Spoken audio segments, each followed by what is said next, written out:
ভুটানের national dish এমা দাচ্ছি। এমা অর্থাৎ chilli আর দাচ্ছি মানে চিজ। এমা দাচ্ছি চিলি চিজ স্যুপ। আমি আজকে বানাচ্ছি prawns in ema datshi sauce. Bhutan পাহাড়ি জায়গা, সুতরাং সেখানে ওঠানামা করতে চলাফেরা করতে মানুষের কায়িক পরিশ্রম অনেকটাই বেশি হয়। সেখানে এরকম চিলি চিজ স্যুপ খেয়ে হজম করে নেওয়াটা সহজ, কিন্তু আমাদের এখানে এই চিলি চিজ স্যুপ বানানোর সাহস বছরে একবার দুবারের বেশি হয় না। হ্যালো নমস্কার, welcome to it's by Madhulika, easy and tasty recipes by Madhulika. আমার রান্নাঘরে আজকে হচ্ছে prawn in ema datshi sauce. চলুন রান্নাটা শুরু করা যাক। 350 গ্রাম চিংড়ি মাছের শিরা ফেলে ভালো করে পরিষ্কার করে কোয়ার্টার চা চামচ নুন আর কোয়ার্টার চা চামচ গোলমরিচ দিয়ে ভালো করে চিংড়ি মাছটাকে মেখে ম্যারিনেট করে রেখে দেবো 15 মিনিট।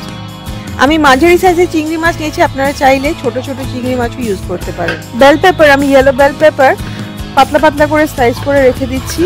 একটা মাঝারি সাইজের পেঁয়াজ আর একটা মাঝারি সাইজের টমেটো একই রকম ভাবে পাতলা পাতলা স্লাইস করে কেটে নেব।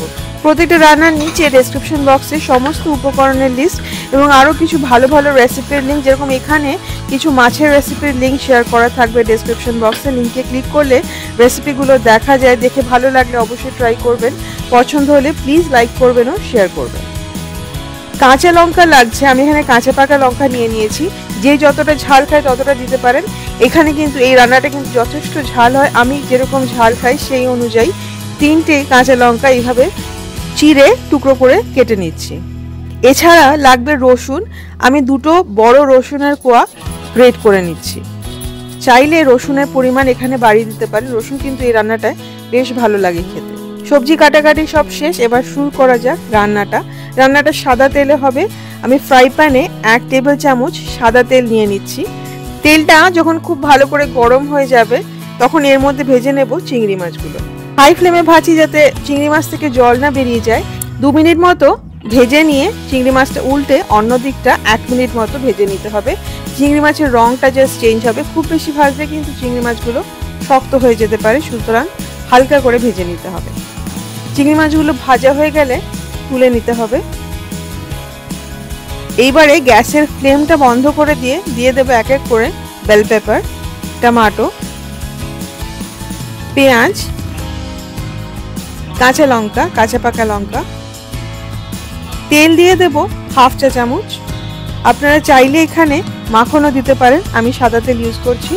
নুন দিয়ে দেবো স্বাদ মতো। খেয়াল রাখবেন এর মধ্যে কিন্তু চিজ পড়বে, চিজে কিন্তু প্রচুর পরিমাণে নুন থাকে, সুতরাং নুনটা একটু বুঝে দিতে হবে।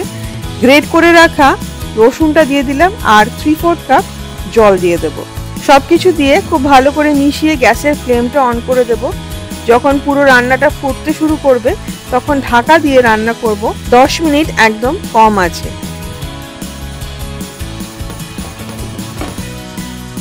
10 মিনিট রান্না করার পরে সবজিগুলো অনেকটাই সিদ্ধ হয়ে যাবে, কিন্তু কোনো সবজি কিন্তু গলে মিশে যাবে না। দিয়ে দেব দুধ 1/2 কাপ। এখানে আমি গরম দুধ দিচ্ছি, যদি ঠান্ডা দুধ দেন ফ্রিজ থেকে বার করে তাহলে কিন্তু ছানা কেটে যেতে পারে, সুতরাং এইখানে গরম দুধ দিতে হবে 1/2 কাপ। ভালো করে মিশিয়ে নিতে হবে। দিয়ে দিতে হবে চিংড়ি মাছগুলো ভাজার যে তেলটা লেগে আছে পুরোটাই কাচিয়ে দিয়ে দেব। এর মধ্যে কিন্তু প্রচুর ফ্লেভার আছে। ভালো করে মিশিয়ে নেব। তারপরে দিয়ে দেব চিজের স্লাইস। 3টে চিজ স্লাইস আমি দিয়ে দিচ্ছি। আপনারা চাইলে এখানে যে কোনো চিজ কিউব ইউজ করতে পারেন, আপনার পছন্দ মতো চিজ আপনারা এখানে ইউজ করতে পারেন। আসল রান্নায় কিন্তু ইয়াকের দুধ থেকে বানানো চিজ ইউজ করা হয়। আমি বলবো আপনাদের যেটা পছন্দ, যেই চিজ আপনারা খান সেটা আমুলেরই হোক বা যে কোনো ব্র্যান্ডের হোক ইউজ করতে পারেন। চিজ কিউবও ইউজ করতে পারেন, চিজ স্প্রেডও ইউজ করতে পারেন, চিজ স্লাইসও ইউজ করতে পারেন। চিজটা দিয়ে আঁচ কমিয়ে ঢাকা দিয়ে রান্না করতে হবে 2 থেকে 3 মিনিট। চিংড়ি মাছগুলো উল্টে দিয়ে আবার 2 মিনিট রান্না করে নিতে হবে। এটা কিন্তু একদম স্যুপের মতো কনসিস্টেন্সি হয়, দেখুন একদম পাতলা ঝোলের মতোই হয়েছে। এটা ঠান্ডা হলে কিন্তু অনেকটা ঘন হয়ে যাবে, যেহেতু এর মধ্যে চিজ আছে, দুধ আছে। ভালো করে মিশিয়ে নিলেই তৈরি হয়ে গেল prawn in ema datshi sauce. এটা কিন্তু খেতে অসাধারণ হয়। যারা প্রন এবং চিজ খেতে ভালোবাসেন তারা এটা অবশ্যই ট্রাই করবেন, আমি জানি এটা আপনাদের ভীষণ ভালো লাগবে। একটু ঝাল ঝাল ক্রিমি, অসাধারণ খেতে। ভাতের সাথে খেতে পারেন গার্লিক ব্রেডের সাথে, অথবা এটা শুধুই খেতে পারেন স্যুপের মতো।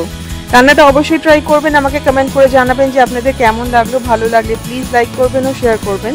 ইটস বাই মধুলিকা অবশ্যই সাবস্ক্রাইব করবেন। দেখা হচ্ছে খুব শিগগির একটি নতুন রেসিপির সাথে। ভালো থাকবেন, খুব ভালো ভালো রান্না করবেন। Happy cooking. Thank you.